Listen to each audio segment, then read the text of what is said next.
For the past 3 years, there have been 3 people who many have considered to be the most hated in Hollywood. At number 3, you have Brie Larson, aka Captain Feminazi, who believes every man in Hollywood owes her money, a leading role, and a royal kneel. At number 2, you have the infamous Amber Heard, who pooped in a man's bed, fabricated endless lies, and ruined her ex-husband's career. But regardless of how these 2 women behave, they eventually figured it out. In spite of Marvel's worst box office bomb and horrible reviews, we haven't heard a peep out of Brie Larson. And Amber Heard picked up and moved to Spain and changed her name to Amber Tiaba. Espero que puedo pasar más tiempo aquí. Me encanta vivir aquí. Both of these women have figured out that laying low is the best thing, which is why the number 1 spot for the most hated woman in Hollywood doesn't go to the space captain or water queen, but to Disney's Xiao Cai Hong princess, Rachel Zegler. Weird.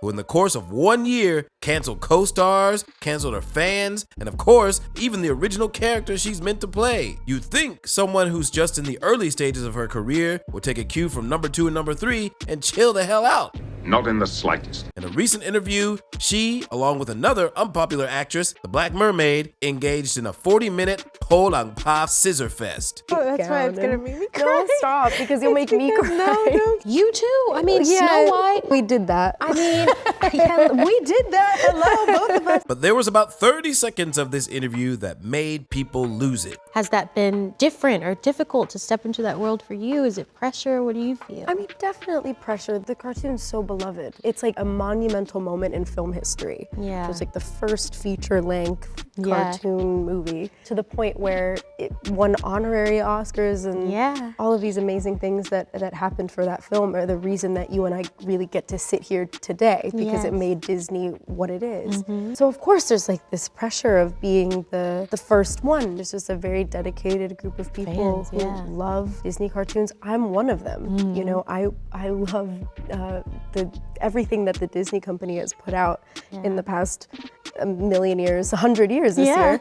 And Wait, what? Is this the same woman who just several months ago said this? I was scared of the original cartoon. I think I watched it once and then I never picked it up again. Like, I'm being so serious. I watched it once and then I went on the ride in Disney World, which was called Snow White's Scary Adventures. Doesn't sound like something a little kid would like. Was terrified of it. Never revisited Snow White again. Reality is that the cartoon was made 85 years ago, and therefore it's extremely dated when it comes to the ideas of women being in roles of power. Maybe I was hallucinating. So I went to the comments. This interview was Disney's best fictional work in years. Disney must have put Rachel through some intensive media training because she now likes Snow White and Disney. I think it's really weird how Rachel's opinion of Snow White seems so different here. So I'm not crazy. Rachel Zegler, aka Snow Brown, is playing the whitewash game. She's pretending like none of the horrible shit she said before even happened. Jedi mind trick, Jedi mind trick. And Black Mermaid, who to her credit has never insulted her fans or Disney, is just encouraging this whitewash goofiness. Who would have thought that the darkest characters in Disney's new woke campaign will be the ones to try to paint Disney in a brighter light? That's racist! oh God, this is an iconic thing that people really care about. I don't want to mess this up for anybody, including myself. Well, it's too late for that, homegirl. But out of all the backlash against this interview, there was one tiny yet very important detail that many people missed. I mean, I know you must feel the same because, well, first of all, a fellow Disney princess girl, Miss Snow White, is so amazing. And I'm so excited to see that in April. I'm like counting down the days. So they're talking about an April 2024 release date when this interview dropped over a month after Disney announced Snow White's new 2025 release date. How in the world could Variety magazine manage to get these two huge actresses to take time away from their busy schedule to sit down and basically have a scissor jerk podcast? Disney must have set this up. After Rachel's PR disaster, it's clear that somebody at Disney was pulling some very powerful strings to get her reprogrammed into whitewash mode. And the person doing this is someone that all three of the women on the most hated list despise the most. Someone whose very presence would trigger them into their own separate timeline. An old white man telling them what to do. aka the patriarchy.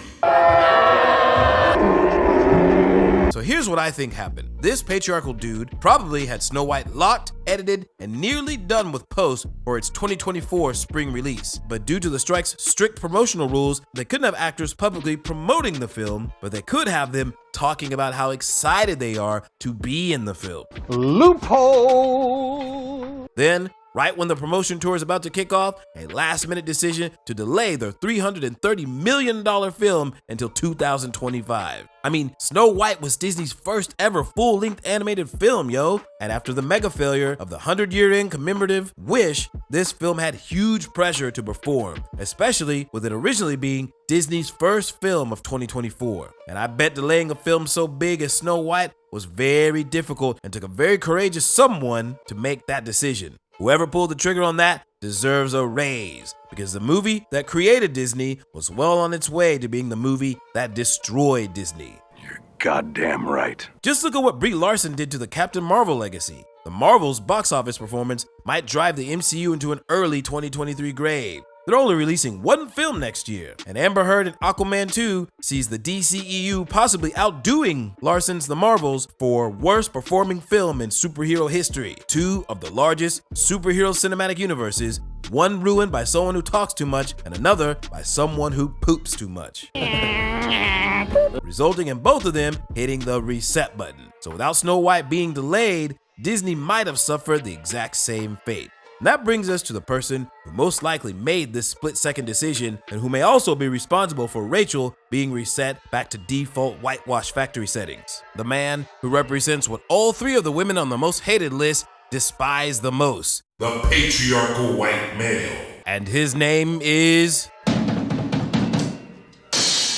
Bob Iger. Last month, when everyone was so distracted with Elon sitting on stage and telling Bob to shove it, they missed a very important 90 seconds where Bob pretty much laid down the law on the future of woke culture at Disney. Our primary objective in creating content is to entertain. Whether it's sports, whether it's Disney, whether it's Marvel, make things that entertain people. I think what had happened over a period of time, it reached a peak of some sort while I was gone, is that creators lost sight of what their number one objective needed to be. So here, when Bob says creators, he's most likely talking about writers, directors, and actors. And as he continues on, I'm sure you can get an idea of who exactly he's talking to. When I came back, what I've really tried to do is to return to our roots, which is, remember, we have to entertain first.